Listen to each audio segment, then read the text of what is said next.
ആദ്യം ഞാനൊരു വീഡിയോ കാണിച്ചു തരാം. ഇയാൾ ആരാണോ എന്താണെന്നൊന്നും എനിക്കറിയത്തില്ല. അപ്പോൾ ഇയാൾ എന്നെ വിളിച്ചിരിക്കുന്നത് തീവ്രവാദി എന്നാണ്. അതേപോലെ കുറെ തെറികളും ഒക്കെ വിളിച്ചിട്ടുണ്ട്. അപ്പോൾ എന്താണ് സംഭവം എന്നല്ലേ നമുക്ക് കണ്ടിട്ട് വരാം. വാ. ഈ റാഫി എന്ന് പറയുന്ന തീവ്രവാദിയെ അകത്താക്കാൻ ഇമ്മാതിരി കള്ള പ്രചരണം UP-ക്കെതിരെ കൊടുത്തതിന് UP എന്നൊക്കെ നീ പറയുന്നുണ്ടല്ലോ. UP-യിൽ എവിടെയാ? ഏത് ഹോസ്പിറ്റലിലാണ്? നിന്റെ ബാപ്പ അവിടെ ഡോക്ടറായിട്ട് ഇരിപ്പുണ്ടോ? അല്ല, നീ ഇമ്മാതിരി കള്ളങ്ങൾ വിളിച്ചിറമ്മ വ്യക്തമാക്കണ്ടേ. UP-യിൽ ഏത് ഹോസ്പിറ്റലിലാണ്? പറയടാ മോനെ. നീ പിന്നെ UP-യുടെ മറ്റേ യോഗയുടെ എന്നൊക്കെ പറഞ്ഞില്ലേ? നിന്റെ ബാപ്പയെടുത്ത് പോയി പറയണം ഇമ്മാതിരി ഊമ്പിയ വാക്കുകളൊക്കെ കേട്ടാ. നായിൻ്റെ മോനെ റാഫി എന്ന് പറയുന്ന തീവ്രവാദി മോനെ. പ്രിയ സുഹൃത്തെ, നിങ്ങൾ വയലന്റ് ആവാൻ വേണ്ടിയിട്ട് ആ വീഡിയോയിൽ അങ്ങനെയൊന്നുമില്ല. പിന്നെ നിങ്ങൾ എന്തിനാണ് എന്നെ തീവ്രവാദി എന്ന് വിളിച്ചെന്നോ, നിങ്ങൾ എന്നെ എന്തിനാണ് തെറി വിളിച്ചെന്നോ എനിക്കറിയില്ല. ആ വീഡിയോ കാണുന്നവർക്ക് എല്ലാവർക്കും കൃത്യമായിട്ട് അറിയാം. ആ വീഡിയോയിൽ കാണിച്ചിരിക്കുന്നത് ഒരു പെൺകുട്ടിയുടെയും ഒരു കുടുംബത്തിന്റെയും നിസ്സഹായ അവസ്ഥയാണ്.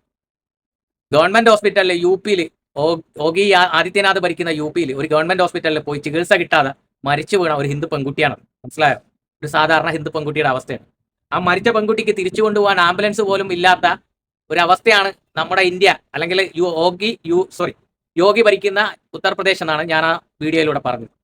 ആ വീഡിയോയുടെ ഇതിന്റെ പേരിലാണ് താങ്കൾ എന്നെ തീവ്രവാദിയാക്കിയതും ഇത് യോഗിക്ക് അയച്ചു കൊടുക്കണമെന്നും സുനാമിക്ക് അയച്ചു കൊടുക്കണമെന്നൊക്കെ പറഞ്ഞ് പേടിപ്പിക്കുന്നു. എന്റെ പൊന്നാർ ചങ്ങായി, ഇന്നും ഇന്നലെ അല്ല വീഡിയോ ചെയ്യാൻ തുടങ്ങിയത്. മനസ്സിലായില്ലേ? കുറെ കാലമായി. ഇത് ഇന്ത്യയാണ്. ഇത്തരം കാര്യങ്ങൾ പറയും. നിങ്ങൾ കേരളത്തിൽ നടക്കുന്ന കാര്യങ്ങൾ പറയുന്നില്ലേ? പിന്നെ ഞാൻ തീവ്രവാദി എന്ന് വിളിക്കാൻ വേണ്ടിയിട്ട് താങ്കളുടെ അച്ഛനോ അമ്മയ്ക്കോ അല്ലെങ്കിൽ താങ്കളുടെ അപ്പുപ്പനോ സ്ത്രീധനം കിട്ടിയതല്ല ഇന്ത്യ മഹാരാജ്യം. നിനക്കുള്ള അതേ റൈറ്റ് തന്നെയാണ് എനിക്കും.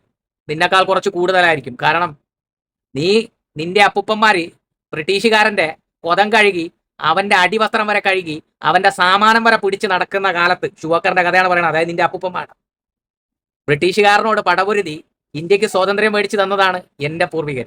അത് നിനക്ക് മനസ്സിലാവണമെങ്കിൽ ഇന്ത്യ ഗേറ്റിൽ പോയിട്ട് ചെന്ന് നോക്കണം. ഇന്ത്യൻ സ്വാതന്ത്ര്യ സമരത്തിൽ പങ്കെടുത്തിട്ട് മരിച്ചിട്ടുള്ള മുസ്ലിങ്ങളുടെ ലിസ്റ്റ് അവിടെ ഉണ്ടാവും. ഓരോ ഹിന്ദുവിന്റെയും ക്രിസ്ത്യാനിയുടെയും.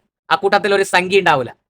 ഇന്ത്യൻ സ്വാതന്ത്ര്യ സമരം കടന്നു പോകുന്ന വഴിയിൽ അത് കണ്ടു നിന്ന് തലകറങ്ങി വീണ ഒരു സംഖ്യയെങ്കിലും അവിടെ ഉണ്ടാവില്ല. നിന്റെയൊക്കെ പാരമ്പര്യം മാപ്പ് പറഞ്ഞാണ് ശീലം. ഷൂ നക്കി മാപ്പ് പറഞ്ഞുള്ള ശീലമാണ് നിങ്ങളുടെ. അതുകൊണ്ട് സുഹൃത്തെ, പിന്നെ താങ്കൾ എന്റെ വാപ്പായെ വിളിച്ചു, അതേപോലെ താങ്കളുടെ അച്ഛനെ വിളിക്കാനൊന്നും എനിക്ക് വയ്യ. എന്തിന്? ആ പാവ മനുഷ്യനെ ഞാൻ 2 തെറി വിളിച്ചിട്ട് എന്ത് കിട്ടാനാണ്? താങ്കൾക്ക് വിവരമില്ലാത്തത് കൊണ്ട് താങ്കൾ ഇത്തരം വിഡിത്തങ്ങൾ സമൂഹ മാധ്യമങ്ങളിൽ വന്ന് പറഞ്ഞു. ഞാൻ എന്താണോ പറഞ്ഞത് അവിടെ ആ വീഡിയോ അവിടെ കിടപ്പുണ്ട്. ആ വീഡിയോയുടെ കമന്റ് ബോക്സിൽ നോക്കിക്കഴിഞ്ഞാൽ എല്ലാവരും വന്നിട്ട് സഹതപിക്കുകയാണ് ചെയ്തത്. അപ്പൊ താങ്കൾക്കത് ബുദ്ധിമുട്ടായിട്ട് തോന്നിയെങ്കിൽ അത് എന്റെ തെറ്റല്ല. പിന്നെ നടന്ന ഫാക്റ്റ് ആണ് പറഞ്ഞിട്ടുള്ളത്. ഞാൻ മാത്രമല്ല, ഒരുപാട് ബ്ലോഗേഴ്സ് ആ വീഡിയോ ചെയ്തിട്ടുണ്ട്. മനസ്സിലായില്ലേ?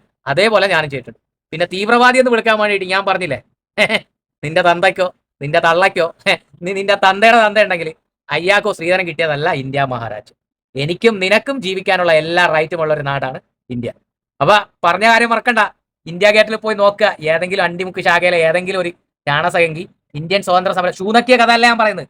സ്വാതന്ത്ര്യത്തിൽ പങ്കെടുത്ത് വെടികൊണ്ട് മരിച്ചവരുണ്ടോന്നൊന്ന് നോക്ക്. എന്നാ ശരിയെന്നാടാ അണ്ടിമുക്ക് തീട്ടവൻ. സുഖല്ലടാ അണ്ടിമുക്ക് തീട്ടവൻ. ശരിയടാ അണ്ടിമുക്ക് തീട്ടവൻ.